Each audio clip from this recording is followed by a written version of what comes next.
नमस्कार दोस्तों, आप सभी का स्वागत है आपके अपने YouTube चैनल शांति निकेतन में। 26 दिसंबर को अभी हाल में यूजीसी नेट का एग्ज़ाम हुआ है हिंदी सब्जेक्ट का। उम्मीद है आप सभी का पेपर अच्छा हुआ होगा। तो 26 दिसंबर को जो पेपर हुआ हिंदी सब्जेक्ट का यूजीसी नेट के तहत जो एग्ज़ाम कराया गया एनटीए के द्वारा, तो उसमें क्या प्रश्न पूछे गए थे हिंदी साहित्य से संबंधित, काव्यशास्त्र से संबंधित, रचनाओं से संबंधित, उपन्यास से संबंधित, तो उन सभी को ध्यान में रखते हुए कुछ प्रश्न हैं जिनका हम एनालिसिस करेंगे कि 26 दिसंबर को जो प्रश्न पूछे गए थे। तो अगर हम देखें तो उसमें से कुछ प्रश्न समय जाया न करते हुए ज़्यादा हम देख लेते हैं। कुछ प्रश्न जो थे, जैसे एक प्रश्न पूछा गया था कि निर्गुण संत के बारे में एक प्रश्न पूछा गया था। निर्गुण संत के संदर्भ में एक प्रश्न पूछा गया था। तो उसमें यह पूछा गया था कि इसमें से भक्ति काल के निर्गुण संत काव्यधारा में शायद कौन से कवि नहीं है, यही प्रश्न था शायद। तो विकल्प उसमें दिया था सुंदरदास, मलुकदास, ईश्वरदास, लालदास। तो उस प्रश्न का जो सही विकल्प होगा वो हमारे ईश्वरदास हो जाएंगे, क्योंकि ईश्वरदास जो थे वो राम भक्ति धारा के कवि थे, ना कि निर्गुण भक्त संत काव्यधारा के। तो इस तरह पहला प्रश्न जो था ऐसा था। निर्गुण संत से कुछ प्रश्न पूछे गए थे। इसके अलावा एक प्रश्न और था जो पूछा गया था, पूछा गया था कि निम्नलिखित में से तद्भव नहीं है। तद्भव शब्द, कुछ शब्द दिए गए थे जिसमें से पूछा था कि तद्भव कौन सा नहीं है। तो उसमें कवि शब्द था, एक शब्द था कवि। तो यही कवि शब्द जो है वो तद्भव नहीं है। तो आगे कुछ और प्रश्न थे, उन्हें भी देख लेते हैं। तो आगे जो प्रश्न था, कुछ प्रश्न पूछे गए थे रस संबंधी ग्रंथ के संदर्भ में। पूछा गया था कि कुछ ग्रंथों के नाम दिए गए थे और पूछा गया था कि रस संबंधी ग्रंथ कौन है। पूछा गया था कि रस संबंधी ग्रंथ इनमें से कौन है। तो उसमें दो ग्रंथ दिए गए थे, एक था साहित्य दर्पण और एक ग्रंथ था उसमें 10 रूपक। एक ग्रंथ कौन सा था? 10 रूपक। साहित्य दर्पण और 10 रूपक, ये दो विकल्पों में थे। 4 विकल्प दिए गए थे, 4 रचनाएं दी गई थी। कूट के माध्यम से हमें बताना था कि निम्नलिखित में से कौन कौन से रस संबंधी ग्रंथ हैं। तो उसमें साहित्य दर्पण और रस रूपक, ये दोनों रस संबंधी ग्रंथ हैं।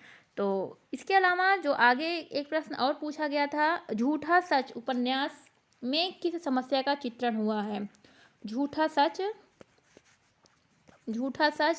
उपन्यास के संदर्भ में पूछा गया था कि इसमें किस समस्या का चित्रण हुआ है। तो समस्याएं दी गई थी, 4 समस्याएं दी गई थी और कूट के माध्यम से हमें बताना था। तो उसमें एक समस्या थी देश विभाजन की त्रासदी, और एक समस्या और थी सांप्रदायिक दंगों की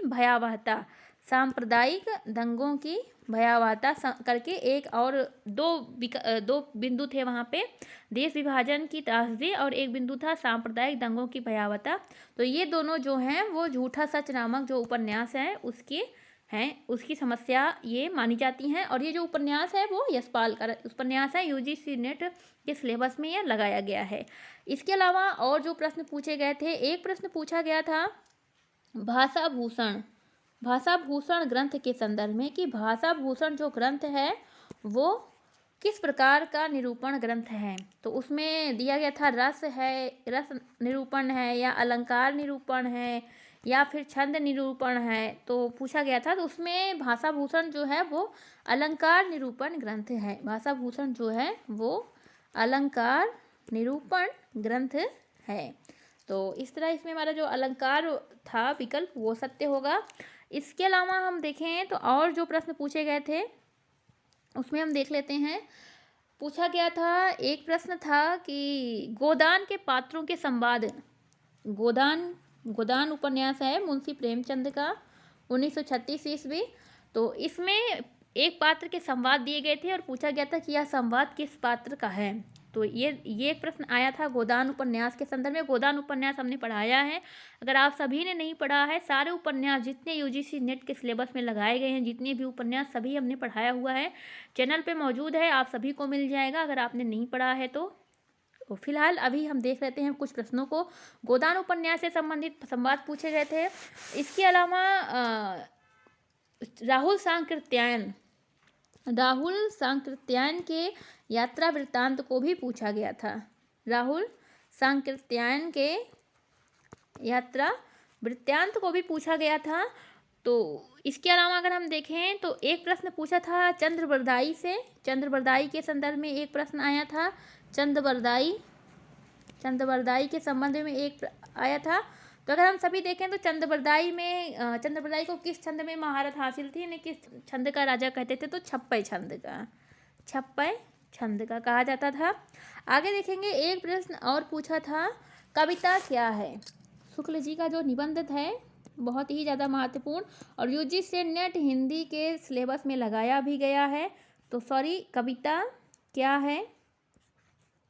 एक मिनट। कविता क्या है? ये जो निबंध है किस निबंध संग्रह में मौजूद है? तो चिंतामणि भाग 1, चिंतामणि भाग 2 या फिर किसमें विकल्प करके 4 दिया गया था। तो यह जो निबंध है वो चिंतामणि भाग 1 में संकलित है। चिंतामणि भाग 1 में संकलित है। कविता क्या है? आचार्य रामचंद्र शुक्ल जी का यह बहुत ही महत्वपूर्ण निबंध है, हमारे सिलेबस में भी लगाया गया है।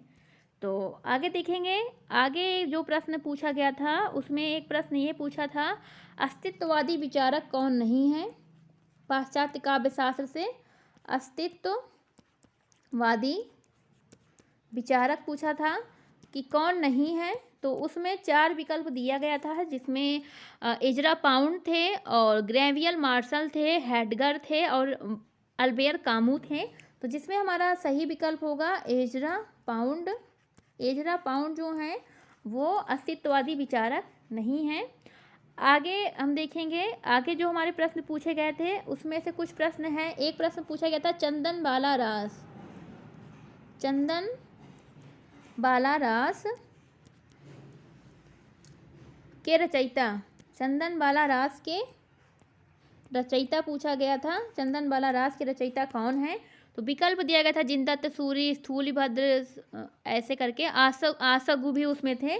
तो उसमें जो सही विकल्प होगा, 4 विकल्प थे तो उसमें सही जो सत्य विकल्प है वो है आसगु। कभी आसगु जो हैं वो चंदन बाला रास के रचयिता माने जाते हैं। तो इस तरह एक प्रश्न ये पूछा था। आगे और प्रश्न देखते हैं। तो आगे और प्रश्नों में हम देखें तो भारत दुर्दशा जो कि नाटक है हमारे सिलेबस में लगाई गई है। भारतेंदु हरिश्चंद्र जी का बहुत ही महत्वपूर्ण नाटक है और इसमें पूछा था कि भारत दुर्दशा जो नाटक है उसके अंतिम दृश्य से संबंधित प्रश्न पूछा था। उसमें क्या होता है? तो एक में था कि भारत कटार मर जाता है, कटार भोंक दिया जाता है। तो लास्ट वाला यही विकल्प सत्य था, जो लास्ट वाला था कि कटार भोंक के मर जाता है, ऐसे कुछ करके था। तो ये विकल्प सत्य होगा। और कुछ और प्रश्न पूछे गए थे तो उन्हें भी हम देख लेते हैं। कुछ और प्रश्न थे कि परिवर्तन रचना से पूछी गई थी कुछ प्रश्न। परिवर्तन रचना से कुछ प्रश्न पूछे गए थे जो कि पंत जी की रचना है।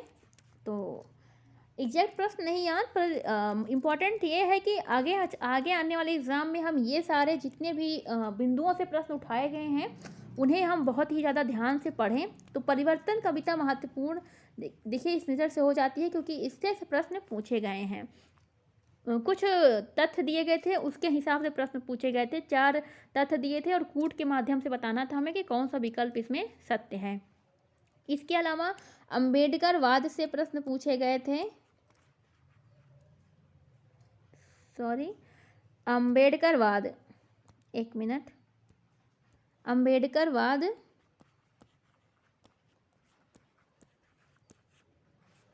अम्बेडकरवाद से प्रश्न पूछे गए थे। इसके अलावा यहाँ पे हम अगर देखें आधे अधूरे उपन्यास से भी प्रश्न पूछा गया था। आधे अधूरे नाटक, उपन्यास बोल दिया हमने। आधे अधूरे नाटक से भी पूछा गया था प्रश्न। इसके अलावा जो और प्रश्न पूछे गए थे उसमें से शेखर एक जीवनी के पात्र पूछे गए थे।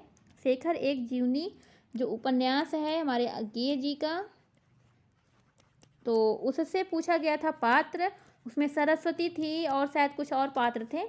तो उससे प्रश्न पूछे गए थे शेखर एक जीवनी उपन्यास से। इसके अलावा कुबेर नाथ राय के निबंध संग्रह पूछे गए थे।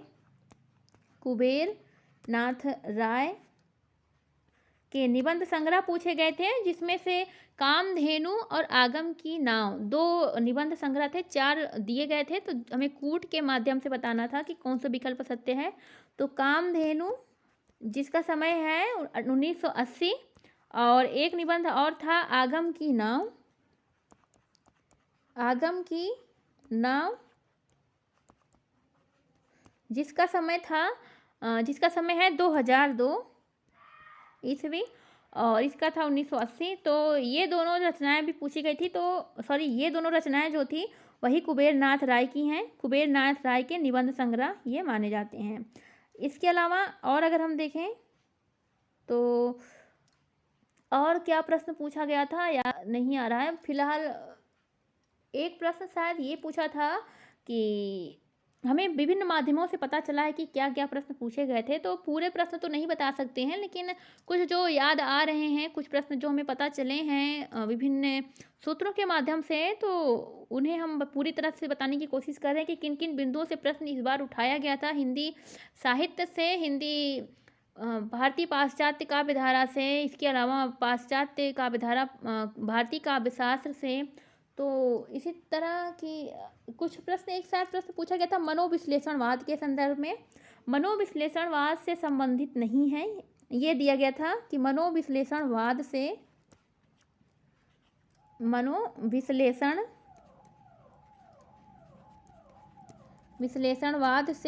क्या संबंधित नहीं है। तो उसमें दिया गया था अहम पाठ संरचना था, अहम था, और शायद कुछ बिंदु थे, कुछ और विकल्प थे, काम पीड़ा, और थी एक विकल्प और था, वो था मनोग्रंथि। तो इसमें से जो सही विकल्प हमारा बनेगा वो बनेगा पाठ संरचना मनोविश्लेषणवाद के संदर्भ में नहीं आता है। यही पूछा गया था इससे कौन संबंधित नहीं है, तो संबंधित जो नहीं है वो है पाठ संरचना।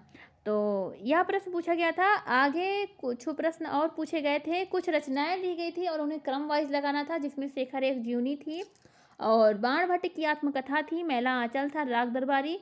तो इसे हमें क्रम से लगाना था। तो सर्वप्रथम शेखर एक जीवनी आएगा 1941, बाणभट्ट की आत्मकथा 1946, मैला आंचल 1954 और फिर राग दरबारी 1968। इसके अलावा कुछ और रचनाएं एक जगह दी थी जिन्हें क्रम से लगाना था, जिसमें झूठा सच है, उसके उपरांत झूठा सच था, झूठा सच, फिर राग दरबारी, और उसके बाद आएगा राग दरबारी के बाद था मानस का हंस, और उसके बाद मानस का हंस, उसके बाद था जिंदगी नामा कृष्णा सोबती का है, मानस का हंस जो है अमृतलाल नागर का है, राग दरबारी श्रीलाल शुक्ल का है, और झूठा सच यशपाल की रचना है। इसका समय है जो है 1900, इसका समय है झूठा सच का 1954, राग दरबारी का है 1968 है, इसका शायद 1972 है, और इसका जो समय है वो है 1979। तो यही क्रम था, यही क्रम लगेगा। झूठा सच सबसे पहले, फिर राग दरबारी, फिर मानस का हंस, उसके उपरांत जिंदगी नामा। तो इस तरह यही क्रम सही रहेगा। जो जिसने भी मिलान किया हो, उम्मीद है आप सभी के प्रश्न ज़्यादातर सही ही होंगे। तो आगे हम देखें अगर, तो जो और प्रश्न पूछे गए थे उनमें से निराला की राम की शक्ति पूजा से प्रश्न पूछा गया था। निराला की राम की शक्ति पूजा से प्रश्न पूछा गया था। तो इस तरह यह भी बहुत ही महत्वपूर्ण बिंदु है, आगे हम इसे कवर करके चलेंगे। राम की शक्ति पूजा से पूछा था प्रश्न। इसके अलावा प्रिय प्रवास से प्रश्न पूछे गए थे। इसके अलावा अगर हम देखें तो परिंदे कहानी संग्रह से प्रश्न पूछा गया था कि परिंदे कहानी संग्रह में कितनी कहानी संकलित हैं, तो 7 कहानियाँ इसमें संकलित हैं। तो इस तरह ये सारे कुछ प्रश्न थे जो पूछे गए थे यूजीसी नेट के एग्ज़ाम में हिंदी सिलेबस, हिंदी सब्जेक्ट के तहत, और यह एग्ज़ाम हुआ था 26 जनवरी को, और ये जो हमने बता रहे हैं ये फर्स्ट शिफ्ट का है। फर्स्ट शिफ्ट का हमने बताया है। ये सारे प्रश्न जो हैं वो 26 दिसंबर को फर्स्ट शिफ्ट में हुए थे। 9 से 12 बजे तक जो एग्ज़ाम हुआ था उसमें ये सारे प्रश्न पूछे गए थे। तो उम्मीद है आपको अगर और प्रश्न पता चलें आप कमेंट करके बताइए हमें। तो कुछ प्रश्नों के तो हम उन प्रश्नों के सही उत्तर आपको बताने की पूरी कोशिश करेंगे। तो चलिए फ़िलहाल हमने पूरी कोशिश की है कि जो प्रश्न हमें मिल सके हैं, जो पता चल चुके हैं, जो पता थे हमें, हमने उन्हें पूरी तरह से बताने की कोशिश की है यहाँ पे कि क्या प्रश्न पूछा गया था। तो उसी हिसाब से हम अपनी तैयारी जारी रखेंगे। इसके अलावा अगर आप यूजीसी नेट 2022 में एग्ज़ाम देना चाहते हैं तो हिंदी की जितनी भी हिंदी कहानी से संबंधित जितनी भी हिंदी कहानियाँ लगाई गई हैं यूजीसी नेट के सिलेबस में, वो सभी आपको हमारे चैनल पर मिल जाएंगी। सारे हिंदी उपन्यास मिल जाएंगे। इसके उपरांत हिंदी नाटक और हिंदी जो यात्रा वृत्तांत लगाए गए हैं, जो रेखाचित्र लगाए गए हैं, उन सभी से संबंधित वीडियो बहुत जल्द अपलोड कर दिया जाएगा। हिंदी साहित्य के इतिहास से भी संबंधित वीडियो हम बहुत जल्दी अपलोड करेंगे सारे के सारे। फिलहाल अभी ये एक एनालिसिस था। हमने सोचा कुछ प्रश्न हमें पता चले तो हमने सोचा आप सभी को बता दें, आप सभी से शेयर कर लें। तो फिलहाल अभी बस इतना ही। मिलते हैं एक नए वीडियो के साथ, तब तक के लिए धन्यवाद।